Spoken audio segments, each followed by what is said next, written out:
Hello, നിങ്ങളെല്ലാവരും അറിഞ്ഞു കാണും.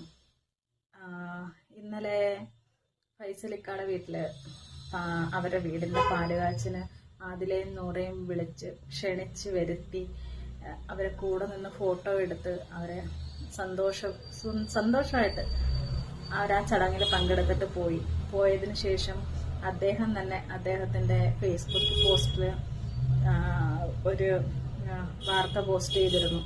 അവരെ അപമാനിക്കുന്ന തരത്തിൽ. പുള്ളി അറിഞ്ഞില്ല ഇങ്ങനെ രണ്ട് വ്യക്തികൾ വന്നത്, അതും സമൂഹത്തിന് അപമാനമായി മാതാപിതാക്കൾക്കെതിരെ സംസാരിച്ച് അവർക്കെതിരെ അപമാനിക്കുന്ന തരത്തിൽ ഓരോന്ന് ചെയ്യുന്ന എന്ന് പറഞ്ഞ് പോസ്റ്റ് ചെയ്തിരുന്നു. ഈ അഭിപ്രായത്തോട് നിങ്ങൾ യോജിക്കുന്നുണ്ടോ? ഞാൻ യോജിക്കുന്നില്ല. കാരണം അവരെങ്ങനെയോ ജീവിച്ചോട്ടെ, ശരിയാണ്, അവർ തെറ്റ് ചെയ്തിട്ടുണ്ട്. ബിഗ് ബോസിൽ വന്നതിന് ശേഷം അവരെ ഒരുപാട് പേര് വെറുത്ത്, ഇഷ്ടപ്പെട്ടു, അതിനുശേഷം വെറുത്തവരുണ്ട്, ഇഷ്ടപ്പെടുന്നവരും ഉണ്ട്. പക്ഷെ ഇങ്ങനെ വിളിച്ചു വരുത്തി അപമാനിച്ചത് ഒട്ടും ശരിയായില്ല എന്നാണ് എൻ്റെ അഭിപ്രായം. നിങ്ങളെ അഭിപ്രായവും നിങ്ങൾ കമന്റിൽ രേഖപ്പെടുത്തുക.